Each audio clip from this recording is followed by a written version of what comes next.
dollar. Dirt and money, no soul. Had to go and get it, ain't no time to kick it. Got a stack of flip for my foes. Dollar. Please tell me you can hear me. Don't turn your back and don't neglect me. Just let me know if you need me. Dollar. Let me watch out for my partners. Keep my money long, get my team strong. Let me run away from my problems. Yo, what's good, original crew? And we back with Mr. Ballen. We got Fiery Crash, Fiery Crash, Dark Secret revealed in a Taco Bell. All right, let me Ballen. What we talking about? Let me turn my volume down. We watched some. Fiery Crash Dark Secret revealed in a. I think it's a Taco Bell. Just throw them in.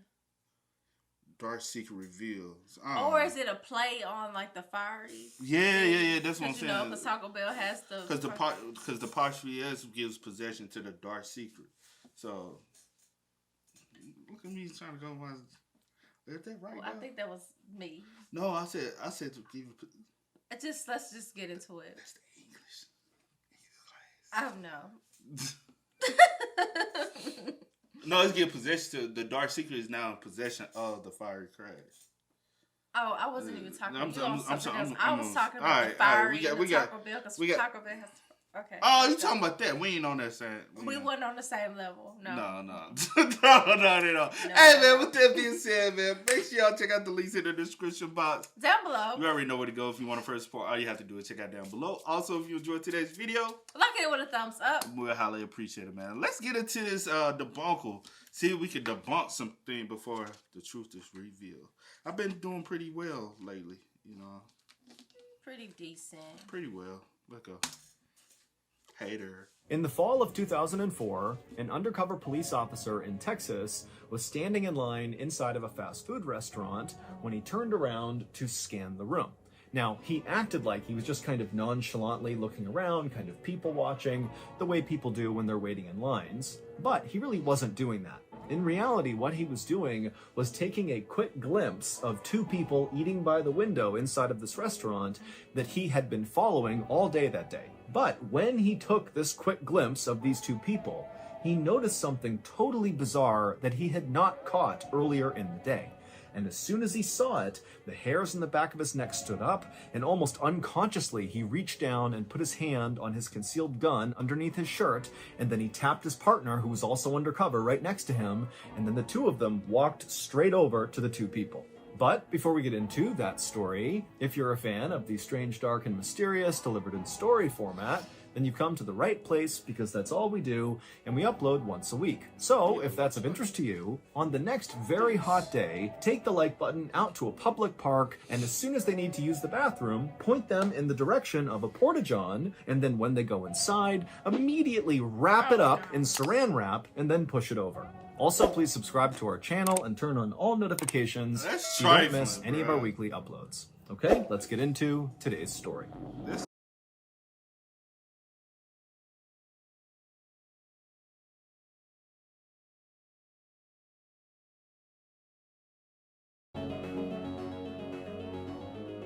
On the evening of June 17th, 2004, a 21-year-old woman named Molly Daniels pulled into the driveway of her little home that she shared with her husband and two kids in suburban Texas. It had been a long day for Molly at the home remodeling business where she worked as a receptionist, and so now that she was home, the last thing she wanted to do was go inside and make dinner for her family. And so, after turning off her car, Molly just sat there in the driveway for a couple of minutes, just zoned out looking out the window. But eventually, she kind of snapped out of it, she gathered up her things, she got out of the car, and she made her way up to the front door. And as soon as she stepped into her home, that bad mood she was feeling from work was wiped away and replaced with happiness. Because the first thing she heard the second she was in her home was the sound of her 4-year-old son, Caleb, hysterically laughing. And so Molly walked into the back room and she found her son, along with her husband, Clay, rolling around on the ground, tickling each other. And next to them was their 1-year-old daughter sitting on the rug, laughing as well and clapping and watching along. And so as soon as Molly walked into the room, Clay, who was underneath Caleb, stopped for a second and grinned up at Molly. Molly smiled back, and then Clay and Caleb went back to wrestling, and the 1-year-old continued to laugh and play along. And so Molly suddenly felt so content with her life. It was so incredible to have a family of her own. And so, with a big smile on her face now, she headed off into the kitchen to make dinner. Life had been tough financially for the Daniels family recently. The city where they lived, called Leander, was located just north of Austin, Texas, and it was getting more and more expensive every single year. Clay, who was 2 years older than Molly, he was 23, he was a mechanic, but he had been out of work for months, and so he had just been staying home with the kids. As for Molly, she had her job as a receptionist, but it paid very little, and so ultimately the family was just barely scraping by. But despite the financial hardship they were under, Molly was so thankful that she had a husband in Clay that was so good with their kids, especially Caleb, the 4-year-old son, because Caleb was actually Molly's son from a previous relationship, and she was worried that maybe Clay wouldn't necessarily treat him like his own, but Clay had totally stepped up to the plate and become Caleb's father, and Caleb definitely viewed Clay as his dad, and so that relationship was as close as if they were biologically related, and so Molly just felt so grateful for that. That evening, the family sat down and had dinner together, and then afterwards, Molly and Clay got the kids off to bed, and then Molly and Clay stayed up and watched TV together. But after a while, Molly said she was tired and she was going to go to bed. Clay said he'd be staying up for a bit longer, and so the couple kissed, said goodnight, and Molly made her way upstairs. At around 10:45 p.m. that night, so about 15 minutes after Molly went upstairs, she was laying in bed, drifting off to sleep, when she heard the sound of their front door open and then shut, and then she heard the sound of their car being turned on and leaving the driveway. Now, this was not a big deal for Molly because earlier that night, Clay had mentioned kind of offhandedly that he wanted to go see his mom that night, that he might swing over there and say hello. He had a couple of paperback books that he wanted to give her, and so Molly knew there was a chance he could be doing that, and so she assumed that had to be what she was hearing, and so she forgot about it and fell asleep. The next morning, when Molly woke up at 6 a.m., she rolled over and she saw Clay was not in bed with her. Now, she wasn't immediately alarmed by this because it wasn't unusual for Clay to get up really early. And so Molly climbed out of bed, she made her way over to the window, and she looked down at the driveway, expecting to see their car back, meaning Clay would be downstairs somewhere. But she looked in the driveway, there was no car. And so suddenly feeling kind of panicked, Molly went downstairs and looked around the house. Clay wasn't there, and so she picked up the phone and she called Clay's mother. And when Clay's mother picked up, Molly said, "Hey, is Clay with you? He said he was stopping by last night. I heard him leave. Is he with you?" And Clay's mother would say, "No, he's not here. And in fact, I didn't even know he was going to be stopping by last night. I haven't heard from him." The drive from Molly and Clay's house to Clay's mother's house was 40 miles of twisting, fairly dangerous highway. Now, Clay regularly made this trip to and from his mother's house, and so Molly was never that worried about him going on this 40-mile stretch. But suddenly, without saying it, both Molly and Clay's mother were thinking the same thing. Did Clay get into a car accident last night on the drive to his mother's house? And so at some point, Clay's mom on the phone tells Molly to stay calm, stay at the house with your kids. I'm going to get in the car. I'm going to drive the route that Clay would have taken back to you, and we'll see if we can find him. And then as soon as the two women hung up, Clay's mother ran to her car. She jumped inside, she turned it on, she peeled out of the driveway, and began speeding those 40 miles back towards Clay and Molly's house. And she had only gotten about halfway along this trip when up ahead she saw all these flashing blue and white lights. She saw crime scene tape across the whole road. This was a section of the highway that was heavily forested on either side, and she could see traffic was backed up very far on the other end and as well on her side. And so of course Clay's mother is thinking, this is my son, he's been in an accident right here.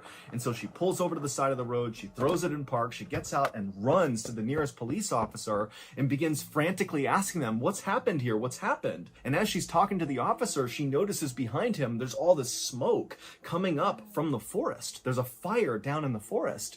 And so she's craning her neck to look down and see what it is. And the officer tried to stop her, but finally she pushed past him and she looked and she saw there was a car on fire that clearly had flown off the road.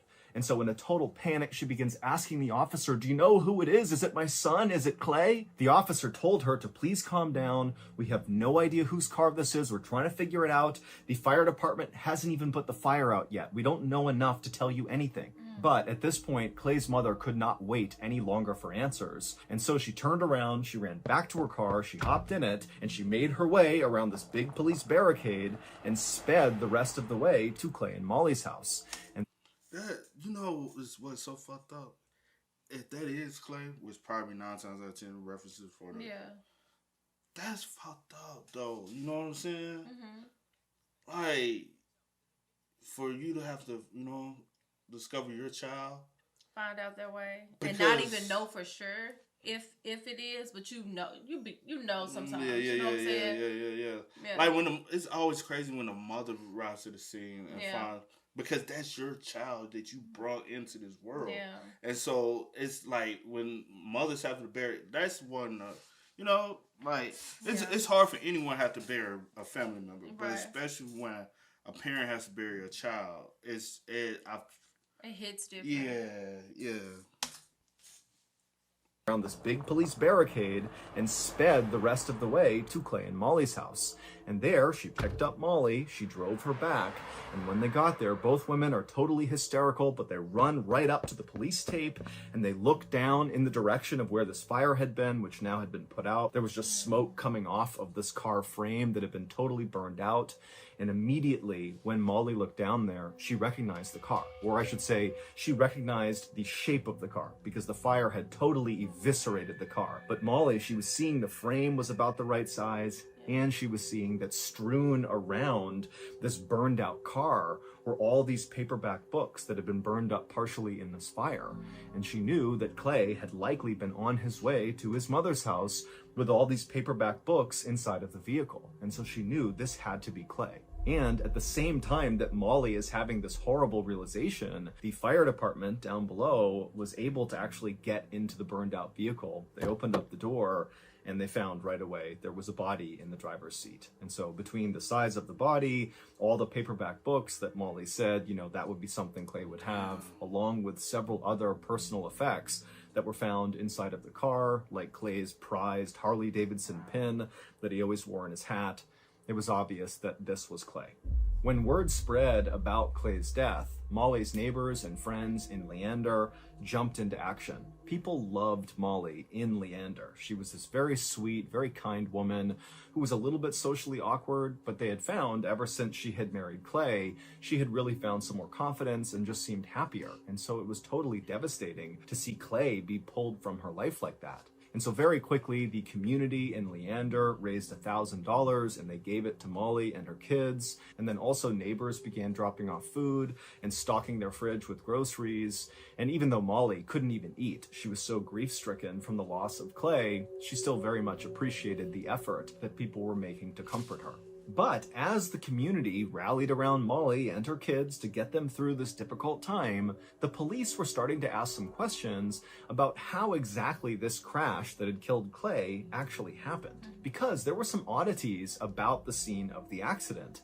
The biggest being, there were no skid marks on the road, which meant Clay had not hit the brakes before swerving off the road and crashing down in the trees below. And secondly, they didn't really understand how the fire that had started after this crash had gotten so incredibly hot that it basically had completely melted away every part of the vehicle save for the frame. That's like somebody endorsed it, you know what I'm saying, from the inside to burn up the car. And if he never didn't have any skid marks, 9 times out of 10 somebody possibly drove it off. Was he already previously dead before the crash? So now we need to investigate that matter to see if he was. So this is turned from an accident to actually possibly a murder. Because I doubt if it was a suicide. He has a family, has kids, going to see mom, still thinking about mom.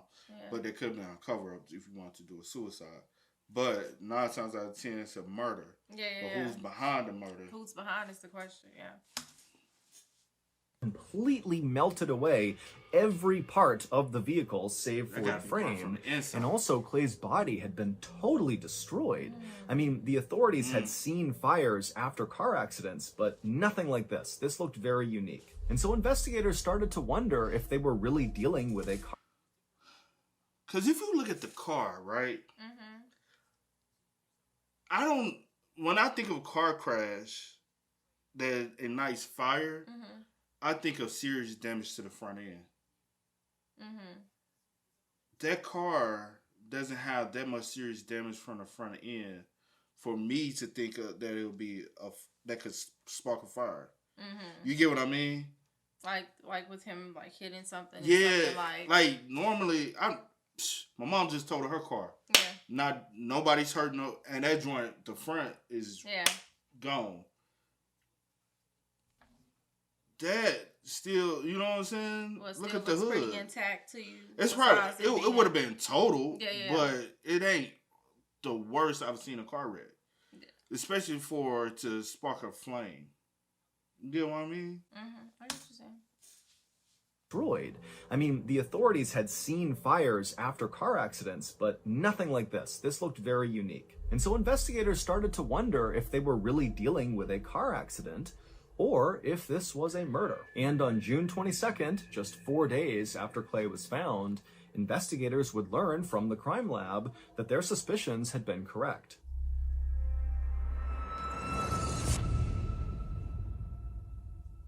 It would turn out there was lighter fluid found all over the front seat of the car, so that was the reason the fire had gotten so big. And then during the autopsy, Clay's lungs showed that he had not ever inhaled any soot, meaning he was dead when the fire started. And so give my credit on that one. I mean, that was 2 for 2.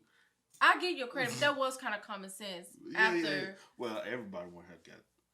All right, but I knew like how they say it was so hot from the inside for his body. I'm like, that means the immediate fire had to be inside, not necessarily on the outside.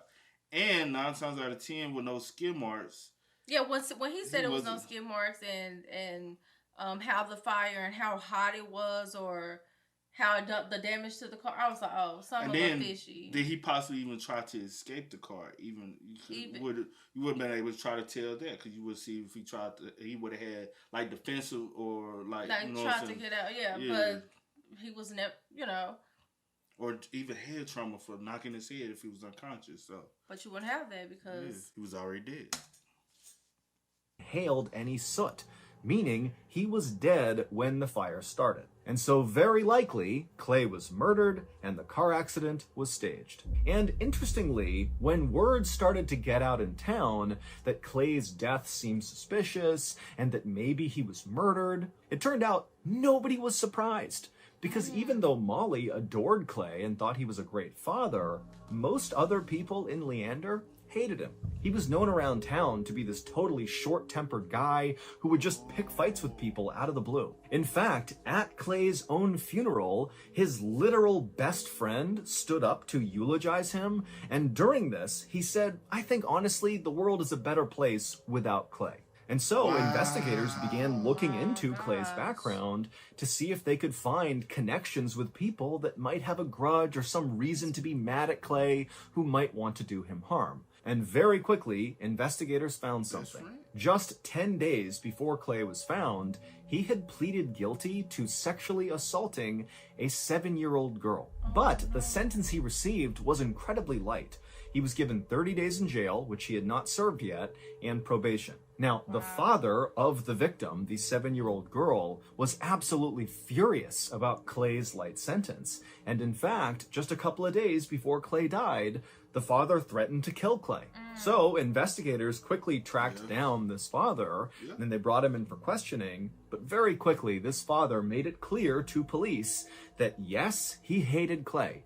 Yes, he had threatened to kill Clay, but no, he had nothing to do with what happened to Clay. And the father had an alibi to back that up. And so after confirming his alibi, the police somewhat reluctantly allowed the father to leave, even though to a lot of them, he just really seemed like the slam dunk primary suspect. But He couldn't have been, and so with him out of the picture, the police were kind of back to the drawing board. And so they decided they would actually go talk to Molly and see if maybe she could shed some light on who else might have wanted to hurt Clay. Now, in their previous conversations with Molly, police found her to be incredibly polite and also at the same time very, very upset about the death of her husband. But this time, when investigators showed up at Molly's house and she brought them into her kitchen where they sat down to talk, it was like the police got a totally different Molly. And it happened as soon as they asked her, hey, who do you think could have hurt your husband? It was like Molly suddenly became impatient. She didn't have time for these questions. And finally, she just said, you know what? I think Clay was depressed because he had that prison sentence that was coming up that he didn't want to serve. And so probably he just killed himself. I think that's what happened. And so now I need you guys to leave. And so the officers didn't make a Could it possibly be an issue between them two? Nobody knows 100% what's going on in people's relationship. You know what I'm saying? Like,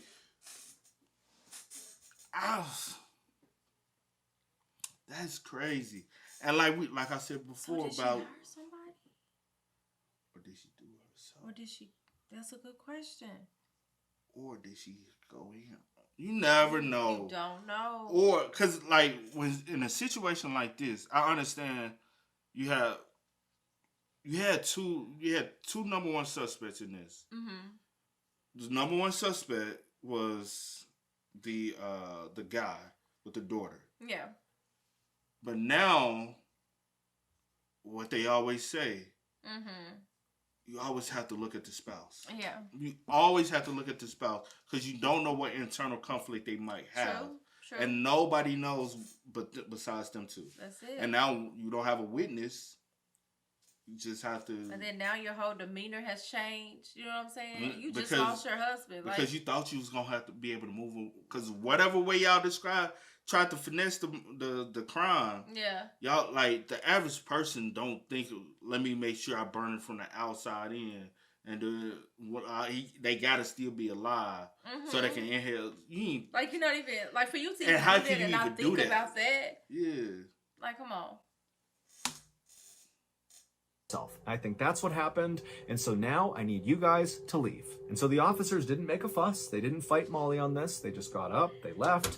But once they were back out in their car, they looked at each other and they both agreed that Molly's behavior was very suspicious, and it made them think, maybe she actually knows more about what happened to Clay and she's kind of trying to cover it up and make the police go away. And over the next couple of weeks, as police began investigating Molly, they discovered quite a bit of evidence that made them even more suspicious of her. For one thing, there was Clay's $110,000 life insurance policy that Molly was entitled to, and Molly had apparently been calling the insurance company nearly nonstop every day, trying to get them to wire that payment as soon as possible.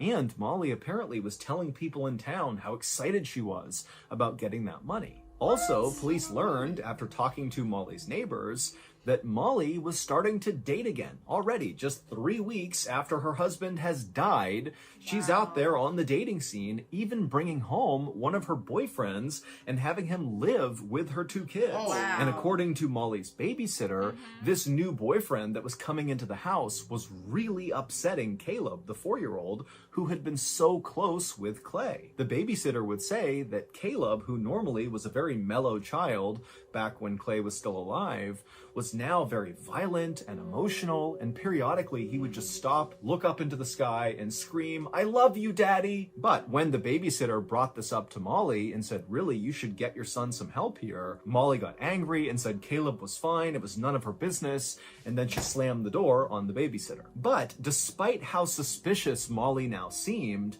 there wasn't any real evidence that actually linked her to Clay's death.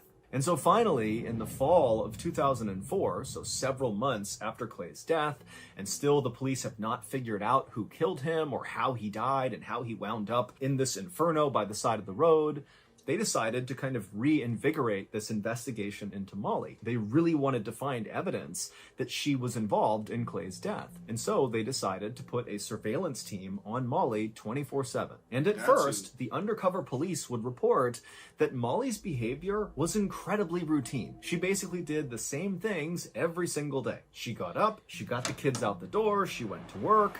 Afterwards, she picked her kids up from the babysitter, she went home, she fed her kids, and then they all went to bed, and they did it all again the next day. And to be honest, the biggest problem with her shows the red flags. You already back on the dating scene. Already. And you harassing about the insurance money. Way before. My thing is, if you telling people in town. I ain't saying do shit like this, but if you, like, you have to weigh that out. I'm just, I ain't even got no insurance policy on you. You both got insurance policies, but we ain't got it. So I ain't no beneficiary of this shit. My thing is, if you do something, but for real, if you do, like, you do have a family member or something that passed and you are the beneficiary, the best thing to do is call to verify and inform them this person has passed. What is the process? Ask your questions, but don't call them frequently, because now, also on their end, they're supposed to, hey, this is red flags that this individual is calling daily or a couple times a week. Every day, every other day. Like, multiple that, that also throws red flags to them that they also might end up on their end reporting to the authorities. Also, if you're going to do something like this, don't go start dating. Like that's automatically show red flags. Because if you are truly they were married. If you're a widow now, mourning, that takes time. Even people who get divorced sometimes, if the relationship is rocky, they just get a divorce and then do a separation. They even take time before they get on the dating scene. You don't just rush back on the dating scene. True. There's never, even people who be in a relationship and break up sometimes take more than a couple weeks to start. Some people be like, well, everyone, heals at different rates. Nah, that's so, your husband. And you still don't even know what happened to him. Like, come on. When you marry somebody, that means that's a bond that's stronger than a relationship. That's totally different. Like, that ain't boyfriend girlfriend bond. Yeah. That's husband. Like, you don't move on that fast. Never. She went home, she fed her kids, and then they all went to bed, and they did it all again the next day. The only deviation from her schedule was periodically she would go out after work to run some errands, like go to the grocery store. But then on December 3rd, so 6 months after Clay was found, Molly would finally break her routine. On that day, Molly, on her way home from work, made a pit stop in this parking lot near several local stores. So she parked her car, she got out, but then instead of walking into one of these stores to run an errand or something, she walked to a dark-colored Mustang that was parked in the parking lot as well, and a guy was driving it. This guy the cop didn't recognize, with dark hair. Molly walked up to him and began talking to this guy through the window, and then at some point, Molly began very suspiciously looking over her shoulder like she was trying to see if anyone was watching her, and then she walked around and climbed into the Mustang with this guy. She shut the door, and then the two of them drove off together. And so the undercover police officer followed after them, and eventually the Mustang containing Molly and this guy pulled into the parking lot of a Taco Bell, a fast food restaurant. And so they stopped, they got out, and the undercover officer watched as the two of them casually walked inside of the Taco Bell. They ordered some food, and they sat down by the window to eat. And so by this point, the undercover officer, he's not seen anything incriminating happening here, but what he's seeing is such a break from her routine that it just seemed really suspicious, and he wanted to go inside and have a look. And so he called for backup from another undercover officer who was part of the surveillance team. He came into the parking lot, and then the two of them, these two officers who are wearing plain civilian clothes, they both got out of their unmarked vehicles, and they casually walked into the Taco Bell, and they got in line to order food. And as they were standing in line, one of the undercover officers casually turned around in line and very nonchalantly scanned the room, like he was looking at nothing in particular. But in reality, what he was doing was taking a quick glimpse at Molly and this guy she was with. And when the officer took this quick glimpse, he noticed something very strange about the guy that Molly was sitting with. Something that the officer hadn't seen before, but now that he was up close, he could see it. And as soon as he saw this strange thing, the officer tapped on his partner's shoulder like, all right, we're doing something here.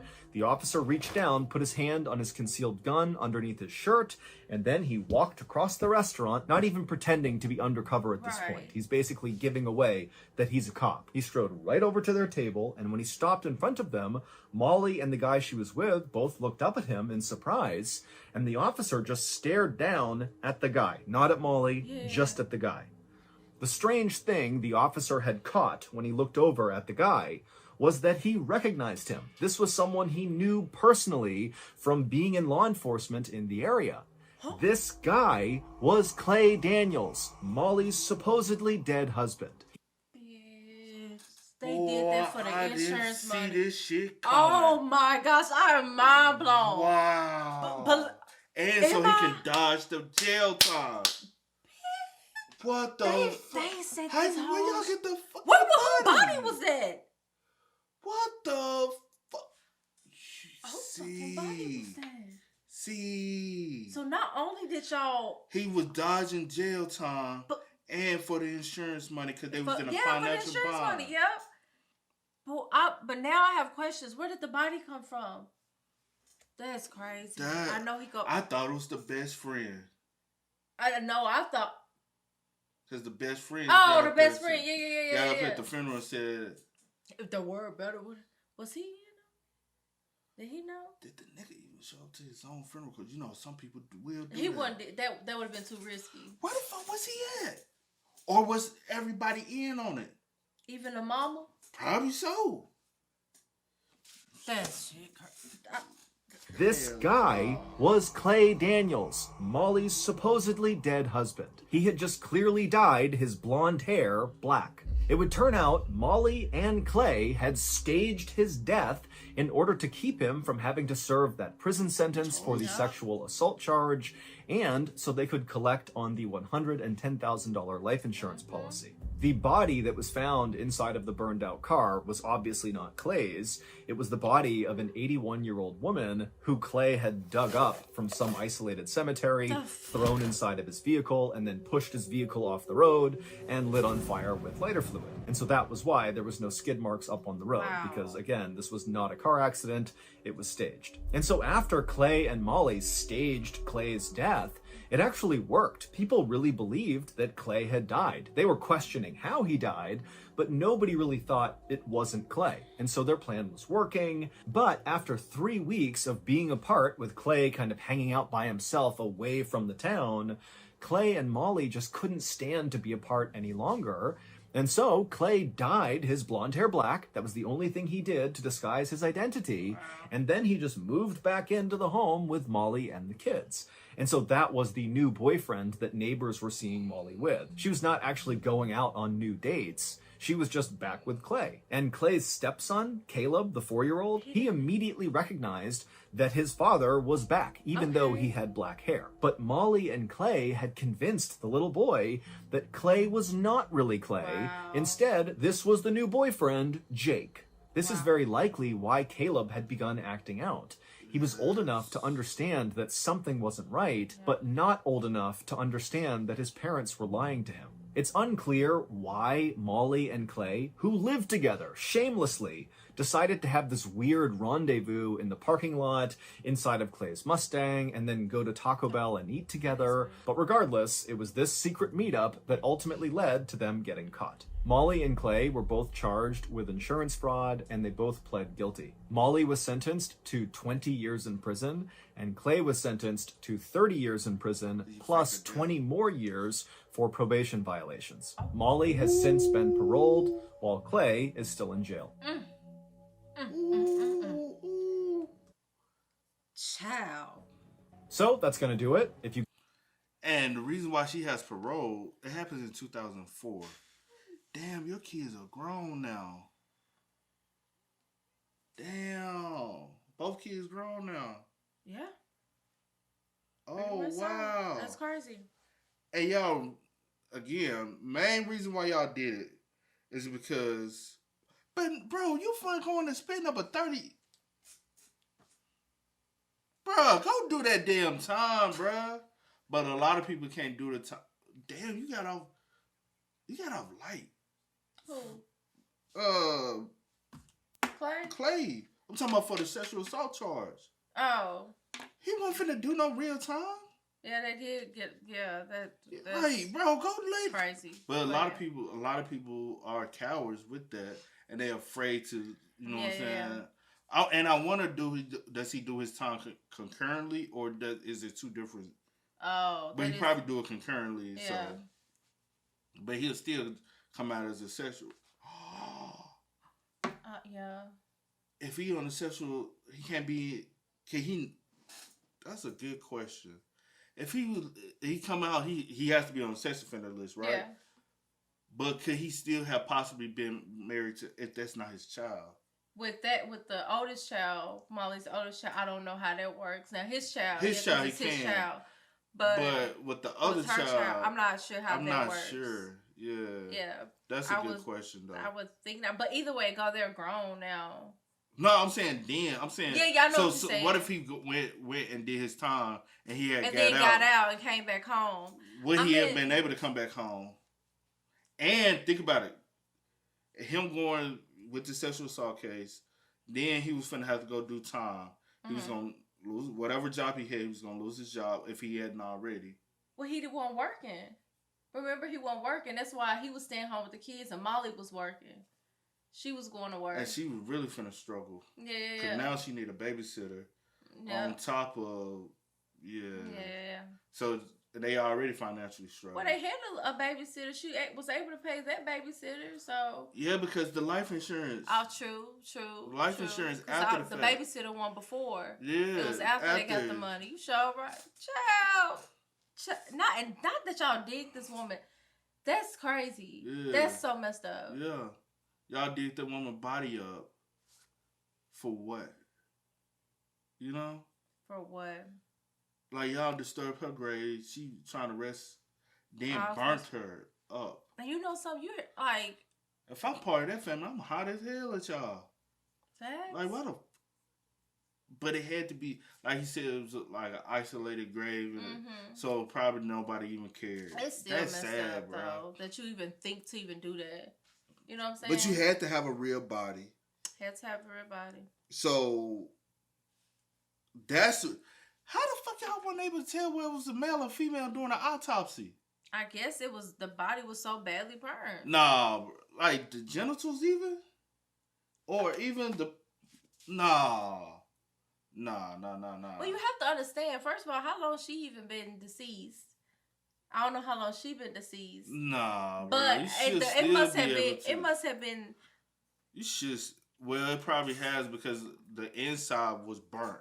Yeah, mainly. Like it was... Set from the inside. That's fucked up all the way around, bro. You don't, like... All for what? For $110,000. For $110,000. Well, I'll say this. Back in 2004, $110,000 was a lot compared to it's a lot, but did you really get to enjoy it? Y'all got locked up. Well, for a little while, for 6 months. You got to think about it. He went and bought him a new Mustang. He sure bought him a new Mustang. They rendezvous on at Taco Bell. Like, girl. They still living in a little shack, so y'all couldn't enjoy it that much. My thing is, if you want a Taco Bell, baby, go. You know y'all just did that. Go pick the Taco Bell up. Take it home. Bruh, and they had been trailing y'all for 6 months. Why y'all meeting in the parking lot? And couldn't figure it out. Y'all almost got away with it. All because y'all wanted to go sit down and eat at Taco. Bitch, go get Taco Bell to go. They got a drive-through. I'm gonna do all that. They got a drive-through. And it's Taco Bell. Low budget Taco Bell. Bitch, y'all got busted for eating some damn Taco Bell. That's crazy. Y'all could at least went and got y'all a Whopper for Burger King. Not a Whopper. We went to Taco Bell. Nah, see.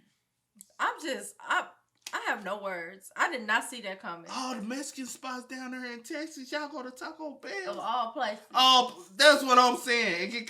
Y'all could have went in the Mexican restaurant. Everybody, look, you could have went to the Mexican restaurant. Everybody know the Mexican restaurant be darkly dim. Mm-hmm. So it's dark in them corners. He would have been able to. He would have been.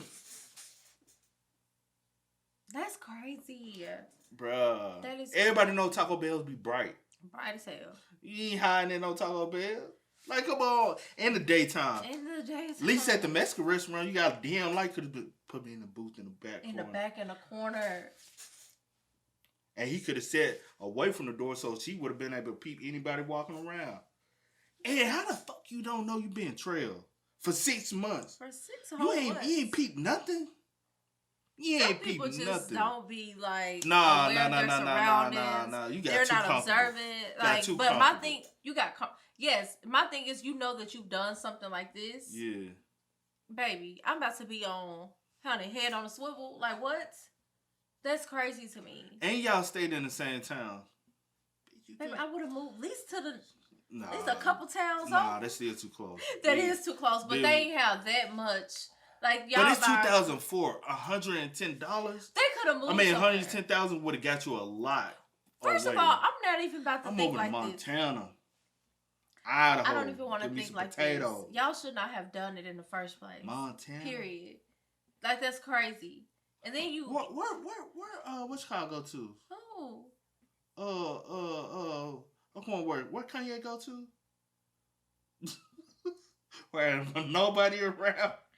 That's where you go to. You move. Secluded. You don't stay in the same town where we faked the damn shit. And the only thing you got out of it was a Mustang. That's some country ass shit right there, bro. I tell you the truth, man. You did all this bullshit just to enjoy. Just to enjoy a Mustang. That tells it all right there. That's crazy. That tells it all right there. Got a good old Mustang. But y'all, hey, 20 years, shorty, you deserve it.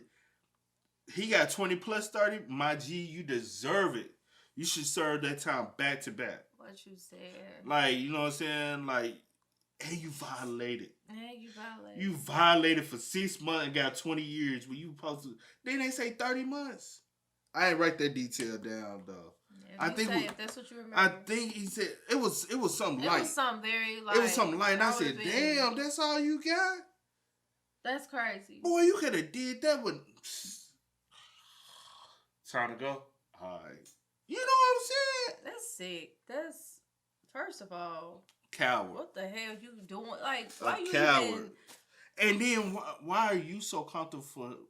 If he'd do that to a 7-year-old, he probably would have did that to your... He probably did do that to your son. Ain't no telling. There's no telling. And that's what I'm saying. Like, I wouldn't even be comfortable. Like, I mean, I know that his kids, or one of them, his child... But still, I'll just be like... Kids or not, folks still do stuff to their own kids. People still do stuff to their own kids. So that alone, I would have been like... Bro, I didn't expect the plot twist.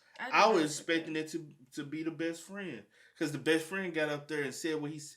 Like, come on now. That's like one of your friends at your funeral gets up and say some bullshit. You like, my own motherfucking friend. I don't care how much bickering we did. Facts. Bro, you was my best friend. And you did. And what? Probably my best man at my wedding. The world better without me. That's how you that. felt this whole time?